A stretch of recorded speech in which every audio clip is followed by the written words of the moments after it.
সুপ্রিয় সুধীমণ্ডলী, আসসালামু আলাইকুম। চ্যানেলের বিশেষ আয়োজন পলিসিস্টিক ওভারিয়ান সিনড্রোম মান্থ নিয়ে অ্যাওয়ারনেস প্রোগ্রামে আপনাদের সবাইকে আমন্ত্রণ জানাচ্ছি। আমি ডাক্তার শারমিন আব্বাসী। আমাদেরকে সহায়তা করেছে ইনসেপ্টা ফার্মাসিউটিক্যালস।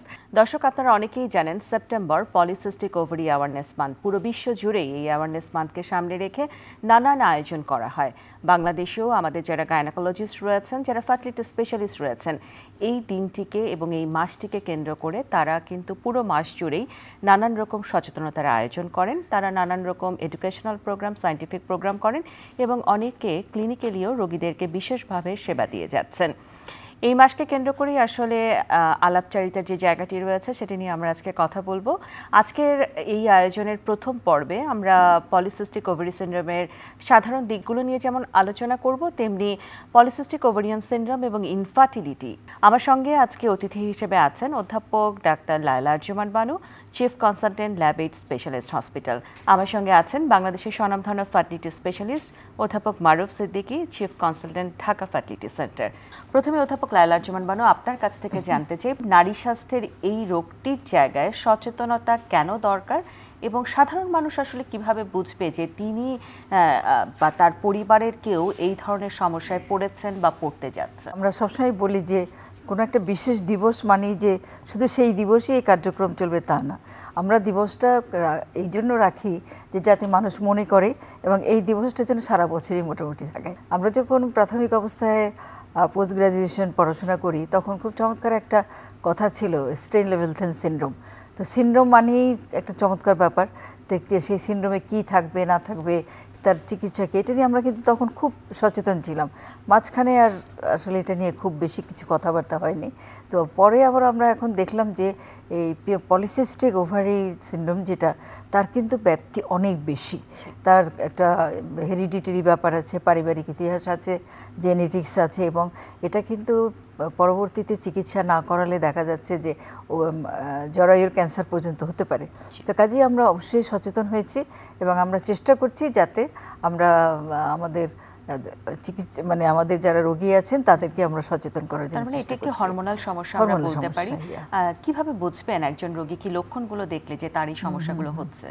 আসলে প্রথম দিকেই আমরা দেখি যে অনেক মানে অ্যাডোলেসেন্স বা যারা কিশোরী মেয়ে তারাই অ্যাকচুয়ালি এই সমস্যাটা নিয়ে আগে আসতো। যেমন তারা হঠাৎ করে তার মাসিকের প্রবলেম হচ্ছে, তারপর মোটা হয়ে যাচ্ছে, গায়ের রং কালো হয়ে যাচ্ছে এবং অবাঞ্ছিত লোম নিয়ে সে খুবই বিব্রত। তা এই ধরনের 4-5টা যখন আমাদের উপসর্গ নিয়ে আমাদের কাছে রোগী আসে তখন আমরা মনে করি যে এটা পলিসিস্টিক ওভারি হতে পারে।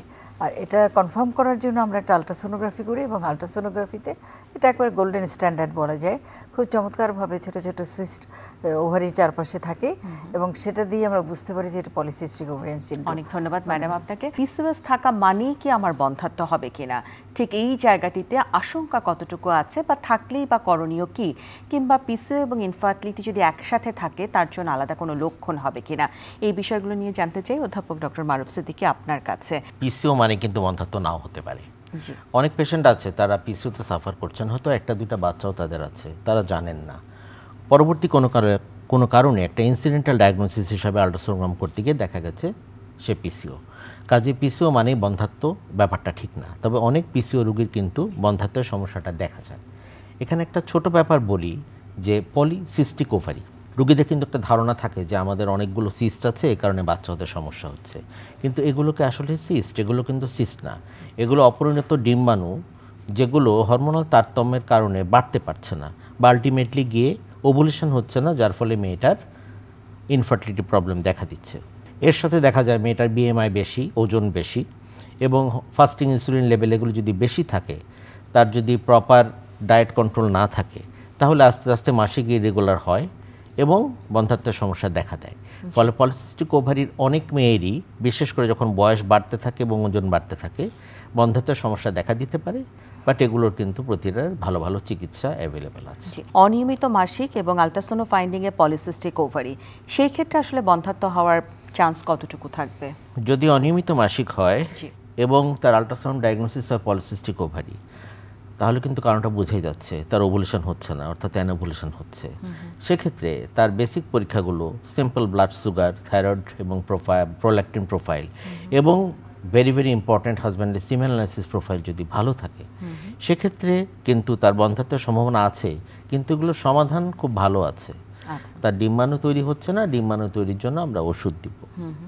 আমরা 2 ধরনের ওষুধ ব্যবহার করে থাকি। প্রথমে মুখের ওষুধ ক্লোমিফেন বা লেট্রোজল, যেটা এন্ডোজিনাসলি অর্থাৎ বডির নিজস্ব হরমোনকে বাড়ানোর চেষ্টা করে, এটাকে কারেক্ট করার চেষ্টা করে এবং ডিম্বাণুগুলোকে বড় করার চেষ্টা করে। এটাতে কাজ না হলে আমরা গোনাডোট্রপিন দিই, যেগুলো এক্সোজিনাস অর্থাৎ বাইরে থেকে আমার এই হরমোনটা কম, আমি ফলিকুলার স্টিমুলেটিং হরমোন দিয়ে ডিম্বাণুগুলো বড় করার চেষ্টা করছি। ফলে অনিয়মিত মাসিকের সাথে একটা সম্পর্ক আছে, বাট খুব ভালো চিকিৎসা হয়। আমরা একটু প্রফেসর লায়লা আরজুমান বানু আপনার কাছে জানতে চাই, কিশোরীদের পিসিওএস নিয়ে আসলে অনেকের মধ্যে অনেক ধারণা আছে। সেই জায়গাতে অনেক গার্ডিয়ান আমাদের কাছে প্রশ্ন রেখেছেন যে তারা দেখছেন যে তার কন্যা সন্তান কিংবা তাদের যারা সিস্টার রয়েছে কিংবা তাদের যারা ফ্রেন্ডসরা রয়েছে তাদের মধ্যে পিসিওএস প্রিভ্যালেন্স দিন দিন বেড়ে চলেছে। এটার পেছনে কি কোনো কারণ আছে? কেন আমাদের দেশে এটি আমরা দেখতে পাচ্ছি? এটা হলো একটা হলো যে কারণের মধ্যে একটা হলো যে যেটা আমরা রোগ নির্ণয় যেটা ডায়াগনোসিস বলি, সেটা আজকাল করাটা ইজি। যে গোল্ড স্ট্যান্ডার্ড হচ্ছে আল্ট্রাসোনোগ্রাফি, সেছাড়াও তার বাকি যে মাসিকের গণ্ডগোল থাকে, তার ওজনটা বৃদ্ধি পায়, তার অবাঞ্ছিত লোম থাকে, এই সমস্ত মেয়েরা আসলে অবাঞ্ছিত লোম থাকাতে খুবই বিব্রতকর অবস্থায় থাকে। তারা কোথাও যেতে পারে না, স্কুলে যেতে চায় না, কোনো একটা সামাজিক অনুষ্ঠানে যেতে পারে না। তো এগুলো বেশিরভাগই দেখা যাচ্ছে যে কিশোরী মেয়েদেরই হচ্ছে। যদিও তার পিছনে আরও একটা কারণ আছে, মায়েরা এসে বলে সে ফাস্ট ফুড ছাড়া কিছু খায় না। তো কাজেই এটা তো একটা কারণ অবশ্যই, এবং সে নড়াচড়াও করে না, দেখা যায় যে তার কায়িক পরিশ্রম যেটা সেটাও করছে না, আসলে ওজন এর জন্য বেড়েই যাচ্ছে। খাওয়া দাওয়ার যেটা স্টাইল আমরা বলি, লাইফ স্টাইল, সেটা সে মানছে না। আর যেটা অনিয়মিত মাসিক, যেটা প্রথম দিকে হয় কি, যেটা ধরা পড়ে না, কারণ একটা মেয়ের যখন মাসিকটা শুরু হয় প্রাথমিক, যেটাকে আমরা মেনার্কি বলি, তখন কিন্তু এমনিতেই দেখা যাচ্ছে যে মাসিকের তার হরমোন ভালোভাবে শরীরে না আসাতে তার কিন্তু মাসিকের একটা গন্ডগোল হচ্ছে। এটার সাথে কি জেনেটিক্স রিলেটেড কিনা, যেমন তার বোনের যদি থাকে বা মায়ের থাকে, হতে পারে কিনা? অবশ্যই হতে পারে। এখন তো খুব স্ট্রং, মানে খুব শক্তিশালী জেনেটিক রিলেশন পাওয়া গেছে, যার জন্য আমরা জিজ্ঞেস করি যে মায়ের আছে কিনা, খালার আছে কিনা। তো কাজে সেটা আগে থেকে যদি থাকে তাদের, তাহলে তারা আগে থেকেই হয়তো একটু সচেতন হতে পারে। এবং এই সচেতনতার যেটা আমরা বললাম যে মোটামুটিভাবে তার লাইফস্টাইল মডিফিকেশনটা করতে হবে, তার খাবারটা দেখতে হবে, এবং অনেক সময় আমরা ওষুধ দিয়ে তার মাসিকের গন্ডগোলটা ঠিক করি, সেটা দেখতে হবে। তবে সবচেয়ে বড় যেটা হচ্ছে এখানে কাউন্সেলিং করতে হবে। কাউন্সেলিং ছাড়া আসলে মেয়েকে বা মাকে ঠিকমতো বোঝানো যায় না আসলে যে কিশোরী অবস্থায় যদি পলিসিস্টিক ওভারিয়ান সিনড্রোম থাকে, তিনি যেন পরবর্তীতে ইনফার্টাইল রোগীতে পরিণত না হন, করণীয় কিছু আছে কিনা বা প্রিভেনশনের কি কোনো জায়গা আছে কিনা? প্রিভেনশন বা কন্ট্রোল এগুলো করা যাবে। পিসিও কিন্তু নিরাময়যোগ্য রোগ নয়, এটা কিন্তু খেয়াল করতে হবে। হ্যাঁ, যেমন ডায়াবেটিস কোনোভাবে নিরাময় করা যাবে না, বাট এটাকে কন্ট্রোল করা যাবে, প্রিভেনশন করা যাবে এর ক্ষতিকর দিকসমূহ থেকে। PCO is just like that. কাজে যারা কিশোরী, এই মুহূর্তে তো তাদের বাচ্চার প্রয়োজন নাই, কাজেই তাদের ক্ষেত্রে ভবিষ্যতে আমাদের কি প্রয়োজন হবে, lifestyle modification is very very important. তারা কিশোরী থেকেই যেন রেগুলার এক্সারসাইজ করে, ফাস্ট ফুড জাঙ্ক ফুড না খায়, হাই কোলেস্টেরল এবং সোজা কথা যেগুলো আমাদের ফাস্ট ফুডে যে উপকরণগুলো আছে এগুলো যেন না খায়, এবং রেগুলার খাদ্যাভ্যাস ভালো থাকলে, শাকসবজি ভেজিটেবলস এগুলো ভালো থাকলে কি হবে, তার ওজন নিয়ন্ত্রণে থাকবে। এবং তার পিসিওর যে সাইড এফেক্টগুলো, অনেককে দেখা গেছে সিম্পল ওজন কমিয়ে ফেললেই কিন্তু তার মাসিকটা অনেক ক্ষেত্রে নিয়মিত হয়ে যাচ্ছে। ফলে এই জিনিসগুলো অবশ্যই করা যাবে, যেটা ভবিষ্যতে তার হেল্প করবে। আলট্রাসোনো ফাইন্ডিং এ পিসিও আছে, তার এএমএইচ লেভেল 9 এবং টিএসএইচ লেভেল 7। এই যে পলিসিস্টিক ওভারিয়ান সিনড্রোম, এর সাথে টিএসএইচ লেভেল বেড়ে যাওয়া বা এএমএইচ লেভেল বেড়ে যাওয়ার কোনো সম্পর্ক আছে কিনা? থাইরয়েড হরমোন প্রোফাইল বা টিএসএইচ একটা আলাদা ব্যাপার, এটার সাথে পিসিও যে সবসময় কোরিলেট করে ব্যাপারটা সেরকম না। কাজে থাইরয়েড হরমোন যাই হোক না কেন, এটার জন্য খুব ভালো চিকিৎসা পাওয়া যায়, ওষুধ দিলে এটা বাড়া কমা যেটাই হোক না কেন নিয়ন্ত্রণ করা যায়। নাও রিগার্ডিং এএমএইচ, এটা নিয়ে পেশেন্টদের মধ্যে অনেক ধরনের শঙ্কা আজকাল। হ্যাঁ, পিসিওতে কিন্তু এএমএইচ সাধারণত বেশি থাকে, এবং বেশি থাকলে যেটা প্রবলেম হয়, যার যত সিভিয়ার পিসিও তার এএমএইচ তত বাড়তে থাকে। এএমএইচ 9 মানে আমি ধরেই নিচ্ছি যে মেয়েটার মাসিক ভালোই অনিয়মিত এবং তার এগ আনতে যথেষ্ট কাঠখড় পোড়াতে হবে, বাট এগুলো প্রতিটাতেই কিন্তু চিকিৎসা আছে, হয়তো দেখা গেল গোনাডোট্রপিন ইনজেকশনের পরিমাণ বাড়িয়ে দিতে হবে, হয়তো দেখা গেল কোনো কোনো ক্ষেত্রে তার খরচ বেড়ে যেতে পারে, বাট তার ওভুলেশন হবে। আচ্ছা ম্যাডাম, আপনার কাছে অ্যাডোলেসেন্ট বয়সী একটি মেয়ে, তার বয়স 17 বছর, তার পিসিও ডায়াগনোসিস হয়েছে এবং তাকে ওরাল কন্ট্রাসেপটিভ পিল দেওয়া হয়েছে এবং প্যারেন্টসরা খুব অ্যাংশাস যে জন্ম নিয়ন্ত্রণ বড়ি দিয়ে কেন এর চিকিৎসা। একটা সময় আমরাও 18 বছরের কম হলে আমরা জন্ম নিয়ন্ত্রণ বড়িটা দিতাম না, কিন্তু এখন দেখা গেছে যে জন্ম নিয়ন্ত্রণ বড়ির অনেক রকমের কাজ আছে। একটা হলো যে তার হরমোনের যে সমস্যাটা, আসলে কিন্তু এই পিসিও আমরা বলি যে এটা হরমোনের তারতম্য হওয়াতে এই পিসিওটা হয়েছে। তো সেই পিসিওটা ঠিক করার জন্য বা তার হরমোনের যে ইরেগুলারিটি যেটা আছে, অনিয়মিত, সেটাকে কিন্তু কাজ করার জন্য বড়ি খুব ভালো কাজ করে। এবং আমরা মনে করি যে অন্তত খাবার বড়ি দিয়ে সেটা শুরু করা উচিত চিকিৎসাটা। তারপরে হয়তো আমরা আরও কিছু হায়ার মেডিসিন আমরা চলে যাব। তাকে যেটা বারবারে বলেছে ডক্টর মারুফ যে তাকে লাইফস্টাইল মডিফিকেশন আমরা করব, তার খাওয়াটা কন্ট্রোল করতে হবে এবং তার কাজ বেশি করতে হবে। তাকে সামান্য কিছু ওষুধ দিলেই যেমন তার মাসিকটা রেগুলার হয়ে যাচ্ছে। তারপরে তাকে মানে সোজাসুজি তাকে একটু সচেতন করতে হবে। অনেকের মুখে অবাঞ্ছিত লোম হচ্ছে, এই লোমটি কি চিকিৎসা দিয়ে যেটি অলরেডি হয়ে গেছে ওটাকে কি সরিয়ে ফেলা যাবে, নাকি এটাকে কিভাবে বন্ধ করা যায়? অবাঞ্ছিত লোমের ব্যাপারটা হলো যে একবার যদি হয়ে যায় সেটা কিন্তু আর যায় না, সেটাকে লেজার দিয়ে বা অন্য কোনো ব্যাপার দিয়ে, মানে অন্য কোনো পদ্ধতি দিয়ে সেটাকে আমরা সরিয়ে দেই। আর কি তবে আমরা যে মেডিসিনগুলো এখন দিচ্ছি সে ওষুধের কারণে কিন্তু নতুন করে অবাঞ্ছিত লোম গজায় না। অ্যাডোলেসেন্ট পিরিয়ডে লম্বা সময় যদি ওরাল কন্ট্রাসেপটিভ পিল দিয়ে তার চিকিৎসা করা হয়, এই লম্বা সময় পিল নেওয়ার কারণে কি মেয়েটির ফার্টিলিটি সমস্যা হতে পারে কিনা? না, অনেকের এটা ভ্রান্ত ধারণা থাকে, আমি অনেকদিন পিল খেয়েছি, আমার এর জন্য এখন সমস্যা হচ্ছে কিনা। শুধু পিসিও না, একটা পিল যদি অনেকে দীর্ঘদিন খেয়েও থাকে তার ফার্টিলিটি সমস্যা হওয়ার কথা না। লেট্রোজোল নিয়েছেন লম্বা সময়, গোনাডোট্রপিন 4টা 5টা পর্যন্ত ইনজেকশন মাসে নিয়েছেন, তারপরেও তার পক্ষে কনসিভ করা সম্ভব হয়নি, কিন্তু প্রত্যেক মাসেই তার ফলিকল আসছে, এন্ডোমেট্রিয়াল থিকনেসটা ভালো আছে, সেক্ষেত্রে কি হতে পারে? একটা নির্দিষ্ট সময় পরপর যদি দেখা যায়, হয়তো ওভুলেশন ইন্ডাকশন লেট্রোজোল সাথে ইনজেক্টেবল গোনাডোট্রপিন যদি দেওয়া যায়, হ্যাঁ পরপর 5-6 মাস দেওয়া যেতে পারে।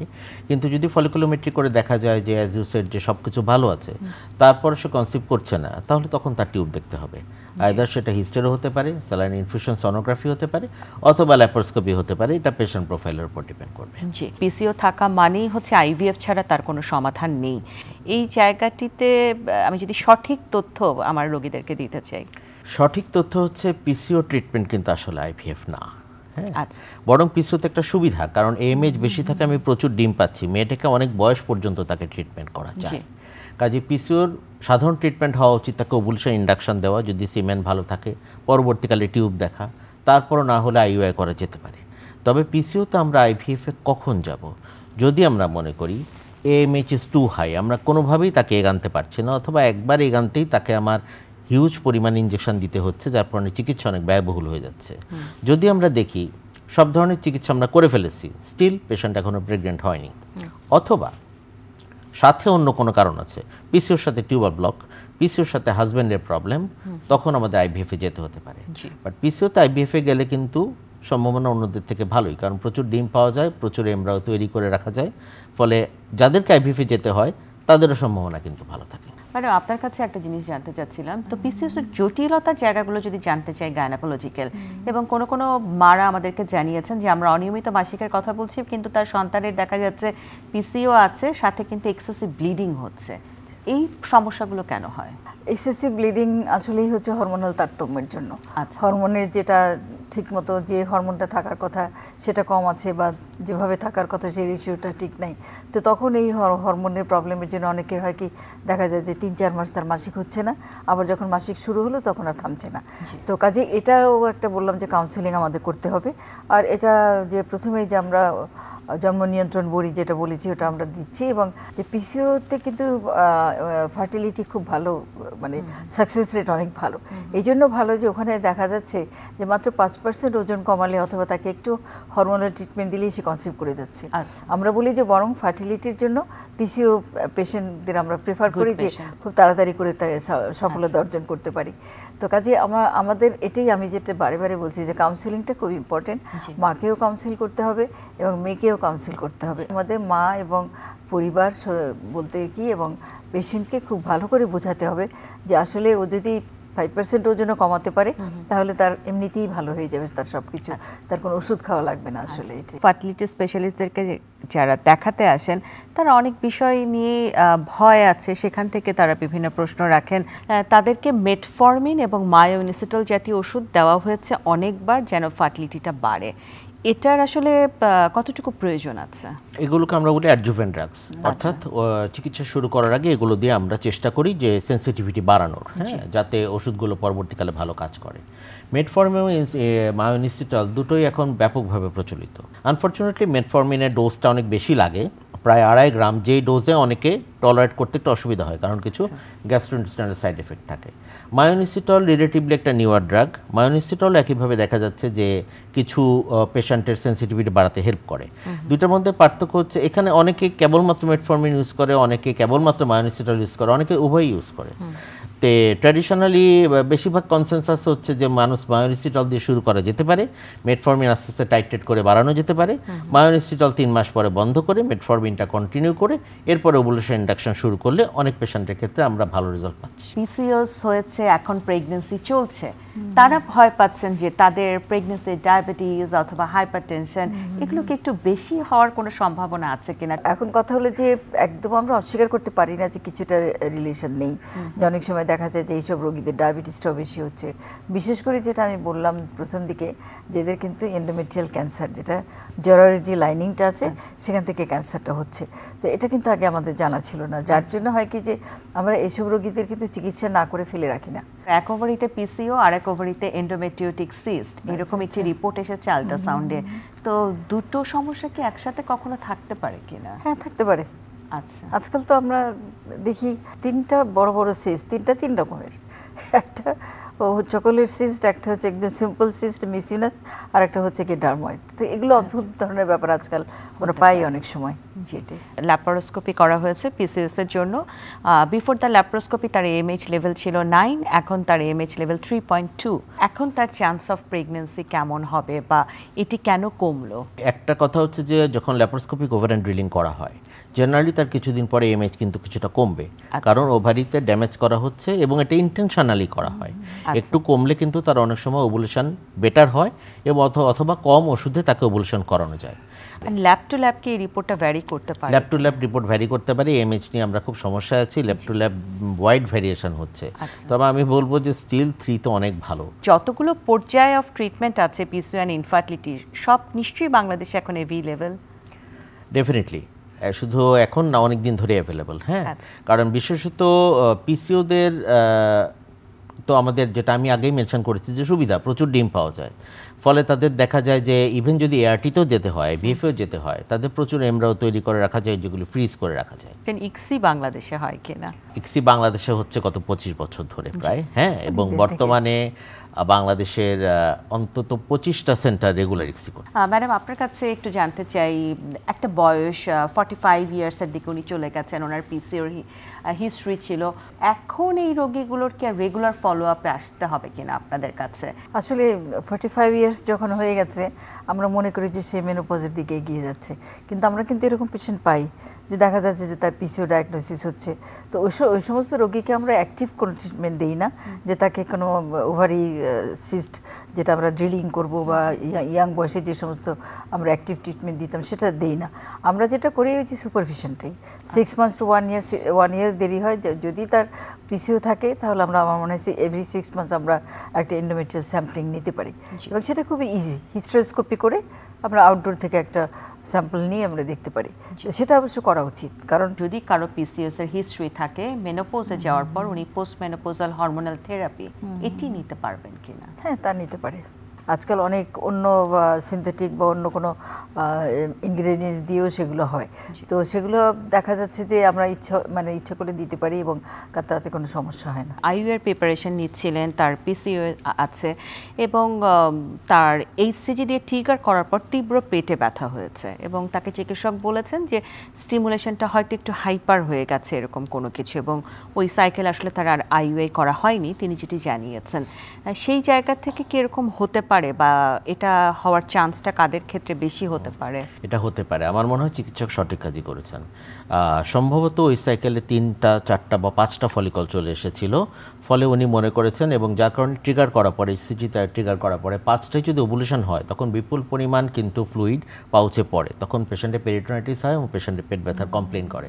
ফলে সেক্ষেত্রে আমার মনে হয় উনি সঠিক কাজ করেছেন, উনি আইইউআইটা করেননি যাতে এইবার প্রেগনেন্সি না হয়, কারণ তাহলে প্রেগনেন্সি হলে মাল্টিপল প্রেগনেন্সি 3-4টা প্রেগনেন্সি হয়ে যাওয়াটা আমরা এটা আশা করি না। ফলে আমার মনে হয় উনি ভালো কাজ করেছেন, তবে স্টিমুলেশনটা যেটা করতে হবে উনি সঠিক কাজই করেছেন। পরবর্তী সাইকেলে উনি স্টিমুলেশন আরও কমিয়ে দিবেন, যাতে হয়তো আইইউআইয়ের জন্য আমরা প্রিফার করি 1টা বা 2টা ফলিকল, উনি টার্গেটে সম্ভবত পরের বাড়ি চলে আসেন। আমরা একদম আয়োজনের শেষ পর্যায়ে আছি। পিসিওএস এবং ফার্টিলিটি প্রবলেমের যে রোগীরা আছে তাদের জন্য আপনার টেক হোম মেসেজ কি থাকবে? পিসিও রোগীদের অ্যাটলিস্ট আমি মনে করি যদি অন্য কোনো সমস্যা না থাকে, হাজব্যান্ডের সমস্যা বা অন্য কিছু, তাহলে তাদের হতাশার কোনো কারণ তো মনে করি না। চিকিৎসা চালিয়ে গেলে একসময় ইনশাল্লাহ হয়ে যাবে আপনাদের। অনেক ধন্যবাদ অধ্যাপক মারুফ সিদ্দিকী আমাদের সঙ্গে যুক্ত হওয়ার জন্য এবং বাংলাদেশের ফার্টিলিটি চিকিৎসায় অনবদ্য অবদান রাখার জন্য। আপনার প্রতি আন্তরিক শুভেচ্ছা এবং অভিনন্দন। ম্যাডাম, আপনার কাছ থেকে টেক হোম মেসেজ নিয়ে আজকের আয়োজনটি শেষ করব। সচেতনতা শুরু হোক পরিবার থেকেই, স্কুল কলেজেও দরকার আছে, ঠিক সেই জায়গায় for the awareness, what will be your take home message? Counselling and counselling, মানে এটা সবচেয়ে ইম্পর্টেন্ট। মাকেও বোঝাতে হবে যেমন তেমন তার মেয়েকেও বোঝাতে হবে। আর এটা আমি আরেকটু বলে দিই, আমরা তো পিসিও সোসাইটি করেছি, তো সেখানে কিন্তু আমরা সবাইকে এই বার্তাটাই দিতে চাই যে আসলে আপনারা সচেতন হন, সচেতন হয়ে তারপর যেটা করা দরকার সেটা। খুব বেশি কিন্তু এর পিছনে কোনো খরচ নেই বা খুব কষ্ট নেই, সামান্য ব্যাপারে যেমন বলি যে 5% ওজন কমালেই তার অনেক ভালো পাওয়া যায় আর কি। অনেক ধন্যবাদ ম্যাডাম, আপনাকে অসংখ্য ধন্যবাদ বাংলাদেশের নারী স্বাস্থ্য অবদান রাখার জন্য এবং আপনাকে অভিনন্দন জানাই এবং আমাদের সাথে যুক্ত হওয়ার জন্য অনেক বেশি ধন্যবাদও জানাই। দর্শক, এই ছিল আমাদের পলিসিস্টিক ওভারিয়ান সিনড্রোম অ্যাওয়ারনেস নিয়ে আয়োজনের আজকের প্রথম পর্ব। এবং আপনারা জানেন যে এম্পাওয়ার দ্য পিসিওএস উইমেন, অর্থাৎ যেই বয়সেরই তিনি হন না কেন তাকে কিন্তু আমাদের সবাইকে মিলে সাপোর্ট দিতে হবে এবং এই যে তাকে সাপোর্ট দেওয়ার বিষয়টি, এটি শুরু হোক পরিবার থেকে। কথা হচ্ছিল বাংলাদেশের দুজন বরেণ্য চিকিৎসক অধ্যাপক লায়লা আরজুমান বানু এবং অধ্যাপক মারুফ সিদ্দিকীর সাথে। আমার ধারণা ঠিক সাধারণ দিক থেকে পিসিওএস কেমন হয় এবং বন্ধ্যাত্বের জায়গা থেকে আসলে কখন কি চিকিৎসা নেওয়া হয় আপনারা নিশ্চয়ই একটা ভালো ধারণা পেয়েছেন। আমাদের আগামী পর্ব দেখার আমন্ত্রণ জানিয়ে আজকের মতো এখানেই শেষ করছি। সবাই সুস্থ থাকুন, ভালো থাকুন, আল্লাহ হাফেজ।